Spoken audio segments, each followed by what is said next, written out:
Comentamos no fim de semana passado que a Oi pode receber 10 bilhões de reais de saldo aí do processo de arbitragem. Na verdade, esse valor pode ser até mais. Vamos falar sobre isso no vídeo de hoje. Bem-vindo ao canal Viver de Renda, se inscreva no canal, deixe seu like, compartilhe com os amigos. 1.500 vídeos à sua disposição, maratone, para aprender todo o conteúdo que está aqui disponível gratuitamente para vocês. Maratone porque vai fazer você mudar sua percepção, sua forma de enxergar o mercado, de entender as empresas. Quer investir? Precisa entender as empresas, porque quando você compra uma ação, você está comprando uma empresa. Então é isso que você tem que entender. Se você não entender essa lógica, desculpa, você não tem o que fazer aqui. Vamos comentar nesse vídeo um pouco sobre arbitragem, outros assuntos, para que vocês tenham mais consciência sobre o que vem pela frente. O Rodrigo Abreu ele sempre disse, o presidente da Oi, que tinha a receber alguns bilhões da Anatel, nunca disse quanto. O que já sabemos sobre arbitragem? As empresas de telefonia, 4 empresas entraram com processo de arbitragem, e se somou agora uma quinta. Então foi a Oi a primeira a entrar com processo de arbitragem, seguiu-se da Vivo, depois Claro, Sercontel e Algar. Então essas 5 empresas estão com processos aí de arbitragem. O que é uma arbitragem? É uma corte internacional que vai julgar um litígio entre duas partes e vai mediar este conflito e vai ter uma decisão. Na hora que as empresas e os antagonistas aceitam a arbitragem, na hora que sai uma resolução dessa corte, cumpre-se, não há o que discutir mais. Por ser uma corte internacional, há absoluta credibilidade no processo. Os meninos das agências não têm poder sobre essa corte arbitral. Por outro lado, os parâmetros que eles vão analisar para uma decisão sobre o conflito são os padrões internacionais, não tem nada a ver com as loucuras que direcionam as decisões no Brasil. Não tem insanidade, não tem loucos. Então eles vão olhar os padrões internacionais e vão regular, vão disciplinar a partir daí. Então estou muito tranquilo e confiante na arbitragem. A arbitragem é essa que deverá chegar às primeiras conclusões, vamos dizer assim, em 2023, segundo semestre talvez de 2023 ou início de 2024. Vamos aguardar, Mas o que sabemos?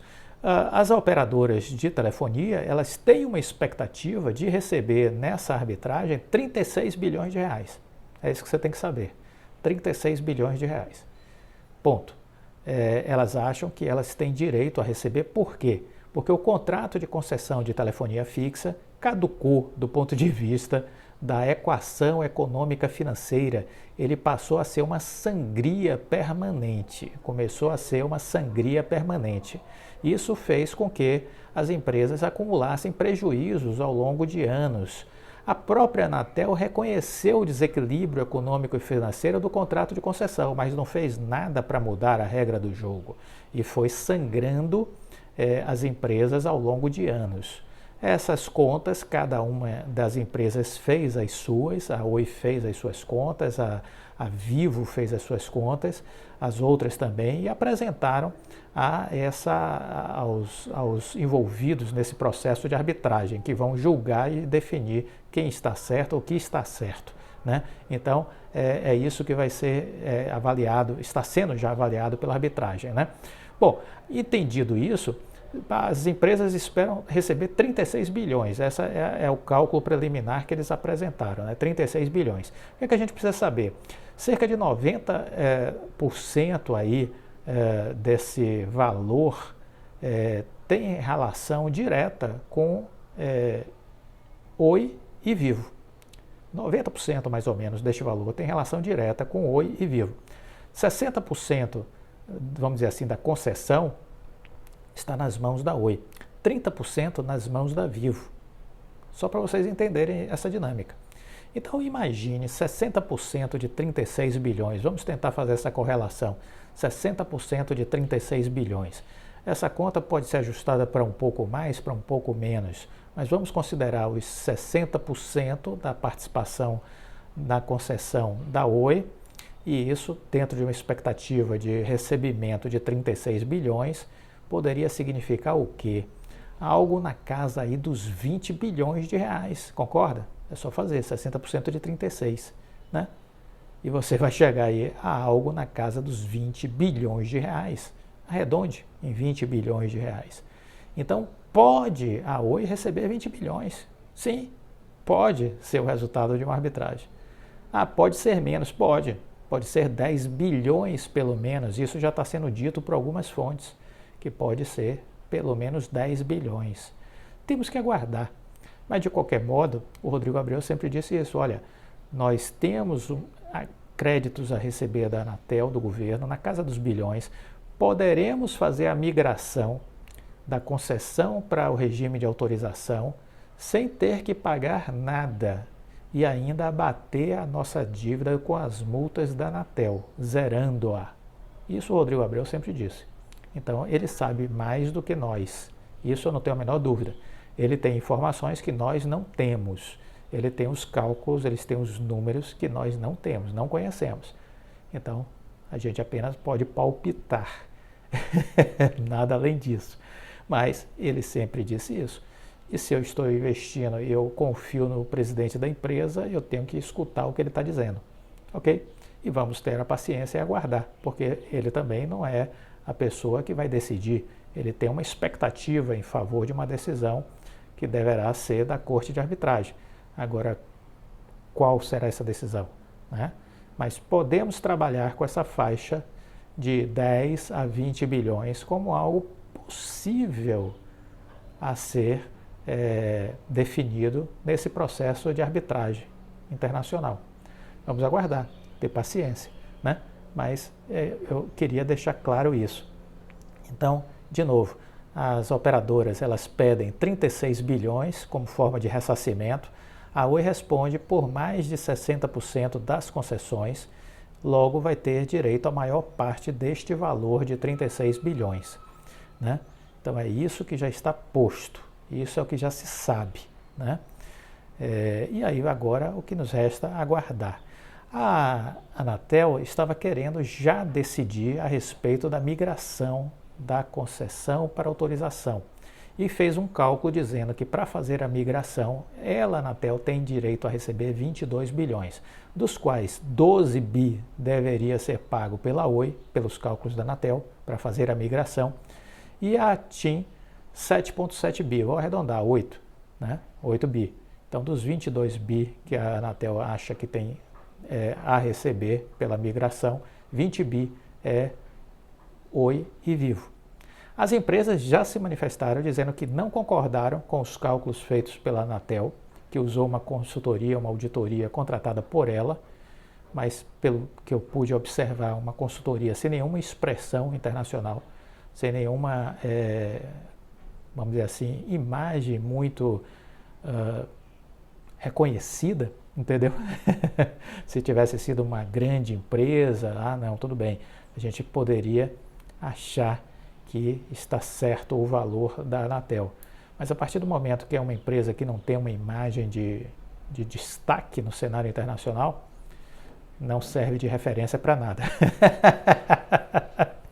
Pode ter feito uma missa encomendada, entendeu? É isso que eu quero dizer.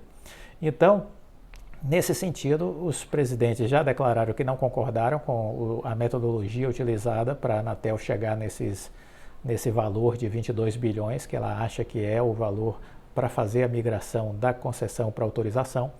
E o presidente da Vivo, Christian Gebara, já foi mais direto ainda. Ele disse, olha, não vamos discutir migração agora. Nossos contratos vencem em 2025 e a arbitragem vem primeiro, que é 2023. Então, vamos aguardar a arbitragem. Depois da arbitragem, negociamos a migração. E não antes. Então, o Christian Gebara, parabéns pela postura, porque eu acho que é a postura mais correta mesmo. Acho que é a postura mais correta mesmo, certo? Então, vamos aguardar. Esse é um assunto que a gente tem que estar acompanhando. Temos que estar acompanhando este assunto. Este assunto é estratégico, é relevante e ele tem a ver também com a equação financeira das empresas, em especial aí da Oi, né? Muito bem, eu queria comentar aqui de que saiu uma matéria dizendo o seguinte, que a Bolsa de Valores ela está vivendo um momento recheado de incertezas, um momento recheado de incertezas no Brasil e no exterior, e que há perdas aí históricas na Bolsa Americana nos últimos meses, no Brasil nem tanto, mas também estamos com uma Bolsa que está passando por uma correção forte e isso se deve, segundo eles, por exemplo, à alta da taxa de juros, instabilidades políticas e geopolíticas no mundo, né? Alta de juros nos Estados Unidos, novas ondas de Covid na China, o fechamento de Xangai por 2 meses, que tudo isso gerou uma grande estabilidade. O Marco Freire, que é gestor de multimercados da Quínia Investimentos, ele disse assim, não podemos confundir questões estruturais com ciclos econômicos. Elas continuam existindo e estamos iniciando um ciclo de economia mundial para baixo. Teremos uma recessão industrial e as recessões baixam preços. E ele destaca que temos aí ponto de inflexão de preocupações. Não necessariamente teremos uma recessão global, mas o Putin deu um cheque na Europa, não se sabe como sair dessa posição, que implica em ficar sem o gás russo, sem uma saída, o PIB europeu pode cair 2 a 3% no ano que vem. Devemos considerar também que venceu o pacote de auxílios patrocinado por Joe Biden no ano passado e não há uma perspectiva de renovação e que a China tem problemas com o Covid. Para o gestor, ele entende que o dólar vai continuar forte, a bolsa seguirá em baixa e os juros ainda em alta nesse segundo semestre vão cair só mais adiante. No Brasil, os investidores continuarão saindo de ações para renda fixa. Isso eu já comentei, né? É o paraíso para a maioria dos institucionais. Eles já sacaram 74 bilhões este ano de reais da Bolsa e foram para a renda fixa. Vão ganhar 13%, 14% ao ano. Isso está maravilhoso na renda fixa. A maioria tem um perfil de conservador, vamos dizer assim, né? Os investidores deveriam aproveitar os preços baixos das ações e ir comprando bolsa, disse ele. Estar na renda fixa não é a coisa mais inteligente. É necessário deixar de olhar pelo retrovisor e começar a olhar para frente. O Brasil terá momentos de maior volatilidade por conta da eleição e as questões aí de ancoragem da política fiscal. O Brasil ganhou com a alta de commodities, mas já gastou tudo com as medidas de desoneração dos combustíveis, energia elétrica, telecomunicações e agora em fase de aprovação no Congresso a questão do Auxílio Brasil. Tudo isso gera mais volatilidade. Muito bem, o que penso sobre isso? Antes de dizer o que penso sobre isso, na verdade eu vou usar o que pensa o Howard Marks. Muito melhor do que o Clóvis pensa, eu diria que é o que o Howard Marks pensa. Por que o Howard Marks? Porque ele é um bilionário americano, super respeitado, tem um fundo de investimento lá badalado, que é o Oaktree Capital Management. Os seus relatórios são lidos pelo Warren Buffett com bastante entusiasmo. Então eu acho que nós temos que olhar este cara, ao invés de perder tempo com muitos que ficam aqui no Brasil falando, sem ter efetivamente uma história de sucesso definida, né? Conquistada, construída.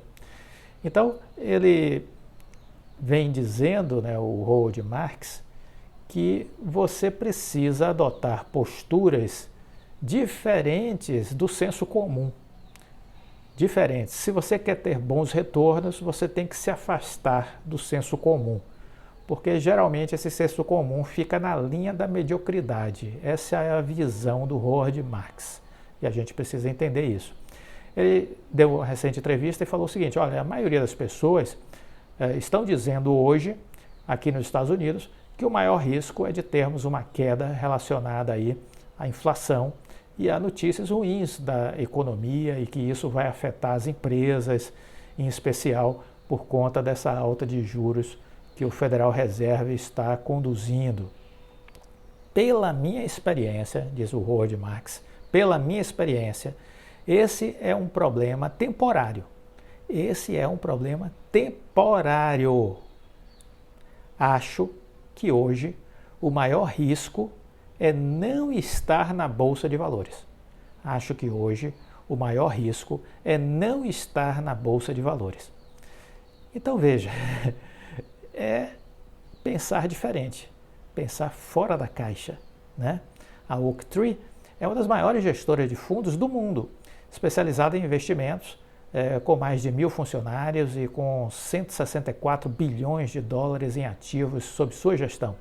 Howard Marks é conhecido por fazer análises periódicas do mercado, dos investimentos, seus relatórios são considerados leituras obrigatórias neste setor. Ele sempre defende estratégias de longo prazo, ele ressalta que é muito difícil saber qual a hora certa de comprar ou vender um papel, ele rejeita comportamentos impulsivos, a exemplo de vender ações em momentos de queda por receio de recuos ainda maiores. As economias dos mercados têm uma tendência subjacente positiva. Sabemos que há ciclos, mas no final das contas é positiva. E aí ele disse que basta você olhar para o Standard Poor's 500, que é o índice lá da Bolsa Americana, que reúne as empresas principais negociadas em Nova York, e que esse índice avançou em média 10% ao ano em 90 anos.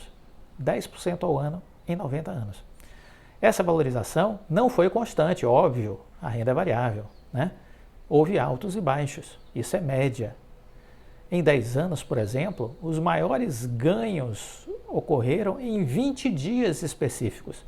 Em 10 anos, por exemplo, os maiores ganhos ocorreram em 20 dias específicos. Se você ficar entrando e saindo da bolsa e resolver ficar um tempo fora do mercado, pode perder esses 20 dias exponenciais. Ninguém sabe quando eles vão acontecer. Se você ficar um longo tempo parado num ponto de ônibus, vai conseguir pegar um ônibus. Mas se ficar pulando de ponto em ponto, pode ser que nunca pegue nenhum. Raciocine sobre isso, porque essa é uma ideia muito interessante de como investir na Bolsa de Valores. Se você gostou do vídeo, deixe o like, compartilhe com os amigos, fique com Deus e até a próxima.